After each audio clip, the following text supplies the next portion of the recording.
భారతదేశంలో యువతలో ఈ మధ్య రైటింగ్ స్కిల్స్ కొరవడినాయి.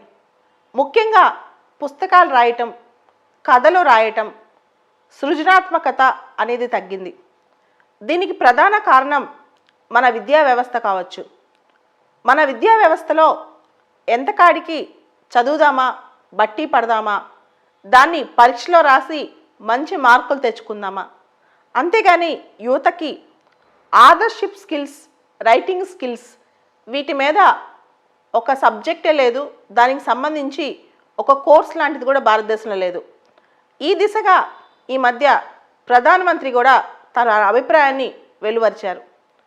జనవరి 31, 2021 రోజున ప్రధానమంత్రి గారు తన మన్ కీ బాత్లో యువతని ఆథర్షిప్ వైపు, అంటే రచనల వైపు ఎంకరేజ్ చేయాలని చెప్పి ఒక పిలుపునిచ్చారు. ఈ దిశగా ఆయన మన ఫ్రీడమ్ ఫైటర్స్ గురించి, స్వాతంత్ర సమర యోధంలో రకరకాల సంఘటనల గురించి, ముఖ్యంగా వేర్వేరు ప్రాంతాల్లోని యువతులు ఆ ప్రాంతంలో స్వతంత్ర పోరాటంలో వీరగాథల గురించి రచనలు చేసి దేశాన్ని మేల్కొల్పాలని పిలుపునిచ్చారు. దీనివల్ల మన సంస్కృతి, మన చరిత్ర ప్రపంచానికి తెలుసుద్ది, మనకే కాదు అని ఆయన అర్థం. ఈ దిశగా డిపార్ట్మెంట్ ఆఫ్ హైయర్ ఎడ్యుకేషన్ వాళ్ళు, అంటే మన మినిస్ట్రీ ఆఫ్ ఎడ్యుకేషన్లో డిపార్ట్మెంట్ ఆఫ్ హైయర్ ఎడ్యుకేషన్ వాళ్ళు ఒక ప్రోగ్రామ్ లాంచ్ చేశారు.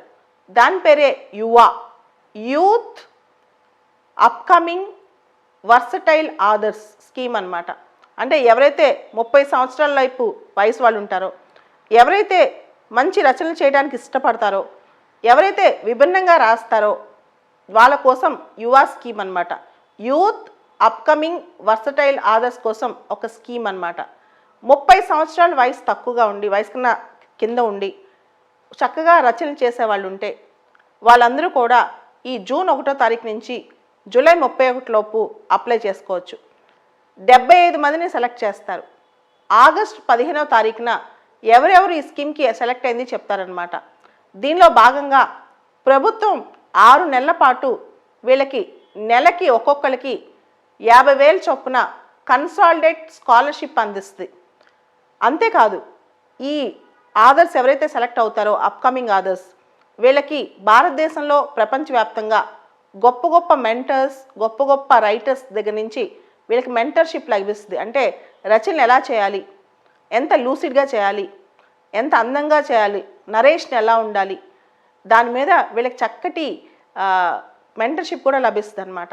దీంతో పాటు ఈ రచన చేసేవాళ్ళు ఎవరైతే ఉన్నారో వాళ్ళు విభిన్న ప్రాంతాల నుంచి సెలెక్ట్ చేస్తారు కాబట్టి ఆ ప్రాంతం యొక్క కల్చర్ కానీ, అక్కడ జరిగిన సంఘటనలు కానీ, ఆ ప్రాంతంలో నుంచి ఉన్న రకరకాల ఎమోషన్స్ కానీ, వాళ్ళ యొక్క లాంగ్వేజెస్ కానీ అన్నిటికీ సంబంధించిన అంశాలు వీళ్ళ చేత రాపిస్తారు.